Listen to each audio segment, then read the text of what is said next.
नमस्ते बच्चों। DAV Moyal public school online कक्षा में मैं आपकी अध्यापिका कीर्ति सेलोकर सभी का सहर्ष स्वागत करती हूँ। बच्चों, आज हम एक नया पाठ पढ़ने जा रहे हैं। इस पाठ का नाम है स्वामी दयानंद। इन्हीं के नाम से हमारे स्कूल का नाम है।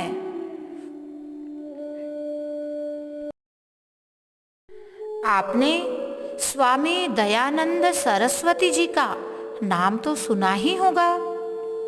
काफी बार आपने हमारे स्कूल में स्वामी दयानंद जी की प्रतिमा भी देखी है ना बच्चों? तो आज हम इनके बारे में स्वामी दयानंद इस पाठ से जानकारी लेंगे। तो ध्यान दीजिए बच्चों, हम पाठ पढ़ते हैं। स्वामी दयानंद आधुनिक युग के महान ऋषि थे। उनका बचपन का नाम मूलशंकर था। उनके पिता श्री करशन जी शिव के उपासक थे। उनका यह पुत्र मूल नामक नक्षत्र में पैदा हुआ था, इसीलिए उन्होंने इसका ऐसा नाम रखा था।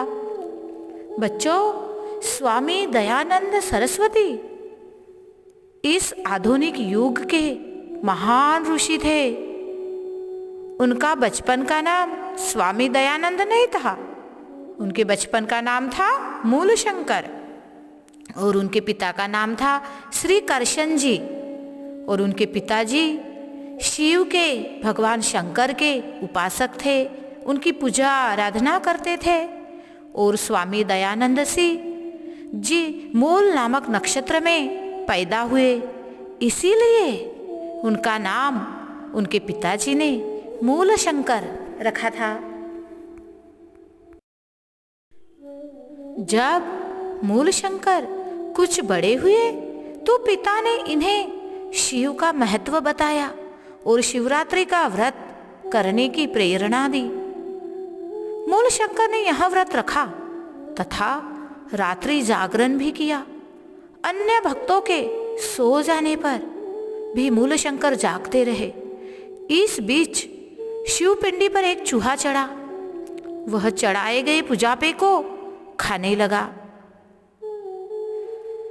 यह देखकर उनकी मूर्ति पूजा से आस्था उठ गई। वे सच्चे शिव के खोजी बन गए।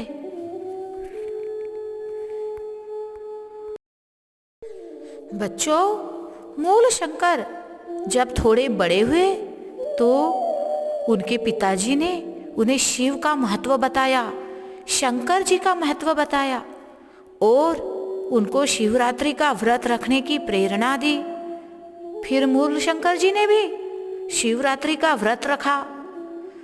रात्रि में जागते रहे, जागरण किया और अन्य भक्त तो सो गए, लेकिन मूलशंकर रात भर जागते रहे। इस बीच क्या हुआ? जो शिवपिंडी थी, जो शिवपिंडी की पूजा की थी, शिवपिंडी पर नैवेद्य पूजा पा रखा था, तो शिवपिंडी पर जो नैवेद्य रखा था वो नैवेद्य एक चूहा खाने लगा। शिवपिंडी पे चढ़कर पूजापे को खाने लगा। तब मूलशंकर को मूर्ति पूजा से आस्था उठ गई। उन्हें लगा यह मूर्ति उस चूहे को भगा नहीं रही है, तो क्या इस मूर्ति में सच्चे भगवान हैं? और वे इस विचार से ही सच्चे शिव की खोज करने के लिए चले गए। शिव की खोज करने का कार्य उन्होंने इस दिन से, इस प्रसंग के बाद से जारी रखा। कुछ समय पश्चात मूलशंकर की बहन की हैजे के कारण से मृत्यु हो गई। इस घटना ने उन्हें जीवन और मौत के प्रश्न पर सोचने को मजबूर कर दिया। बाद में चाचा भी नहीं रहे। मूलशंकर उदास हो गए। सच्चे शिव की खोज और मौत पर विजय पाने के लिए वे घर छोड़ने का विचार करने लगे। उनके मन की स्थिति जानकर पिता ने उन्हें विवाह के बंधन में बांधना चाहा, पर मूलशंकर ने घर छोड़ दिया। कुछ समय के बाद मूलशंकर जी की बहन उन्हें हैजा हो गया और उनकी भी मृत्यु हो गई। उनकी बहन की मृत्यु ने उनके जीवन पर गहरा असर डाला। वे मौत के बारे में बहुत सोचने लगे। उनकी बहन के बाद उनके चाचा की भी मृत्यु हो गई। मूलशंकर जी जीवन से उदास हो गए। वे शिव की खोज में और मौत पर विजय पाने के लिए घर छोड़ने का विचार करने लगे। उनके पिताजी को इस बात का डर लगा कि मूलशंकर घर छोड़ के चला जाएगा, तो उनके पिताजी ने क्या किया, श्री मूलशंकर जी को विवाह के बंधन में बांधना चाहा, लेकिन मूलशंकर इस बात के लिए राजी नहीं हुए। वे घर छोड़कर चले गए। उन्होंने घर छोड़ दिया। तो बच्चों, स्वामी दयानंद इस पाठ का उर्वरित गद्यांश हम अगली ऑनलाइन तासिका में पढ़ेंगे। धन्यवाद।